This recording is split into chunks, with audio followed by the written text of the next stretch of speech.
వారి ప్రేరణతో తాను ఎంత వృద్ధిలోకి వచ్చారో వ్రాసుకున్నారు. నేను ఏదో 4-5 విషయాలు మాత్రమే ప్రస్తావించాను. లోకంలో తల్లిని మించిన దైవం లేదు. మీరు జీవితంలో ఎప్పుడైనా అమ్మ నువ్వేం చేశావని అడిగితే, మీరు అమ్మకి చెప్పలేని స్థితి కలిగితే, మీరు చేసిన పని మీ అమ్మగారికి మీరు చెప్పలేకపోతే అంతకన్నా ఆత్మద్రోహం ఇంకొకటి లేదు. మీరు ఏది చేసినా మీ అమ్మగారికి చెప్పగలగాలి. ఇది నేను మా అమ్మకి చెప్పలేను అన్న పని చెయ్యకండి. మీరు ఒకవేళ తప్పు చేసినా మిమ్మల్ని క్షమించడానికి సిద్ధంగా ఉండే మొదటి వ్యక్తి ఈ ప్రపంచంలో ఎవరైనా ఉంటే అమ్మే. అమ్మకి చెప్పకుండా ఉండకండి. అమ్మ ఒకవేళ మిమ్మల్ని దెబ్బలాడి ఇక పైన ఇట్లా చెయ్యకు అంటే ఇక మళ్ళీ ఆ తప్పు చెయ్యకండి. మీరు పిల్లలు కాబట్టి ఒకసారి చెయ్యొచ్చు ఎప్పుడైనా, కానీ పొరపాటు జరిగిన మీ అమ్మగారికి చెప్పండి, వద్దంటే మాత్రం చేయకండి.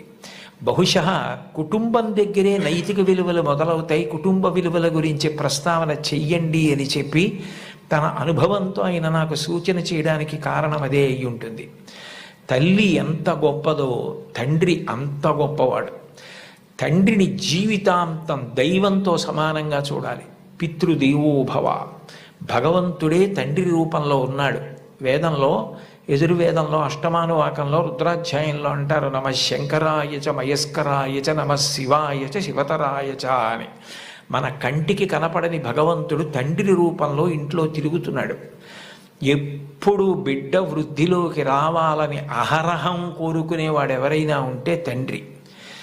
తను ఎంత కష్టపడనివ్వండి, ఆయన బెంగపెట్టుకోడు.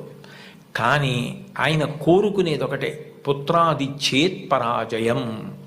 తను ఎంత కీర్తి సంపాదించినా తనకన్నా కూడా కీర్తివంతుడు కొడుకై, ఈయనకన్నా ఈయన కొడుకు గొప్పవాడండి అనిపించుకొని కొడుకు చేతిలో ఓడిపోతాట తండ్రి ఆనందపడిపోతాట.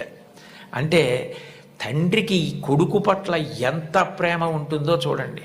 ఈ సందర్భం వచ్చింది కాబట్టి మీకు ఒక విషయం మనవి చేస్తాను. నేను ఒకప్పుడు విశాఖపట్నంలో ధర్మసోపానాల మీద ప్రసంగాలు చేస్తున్నాను.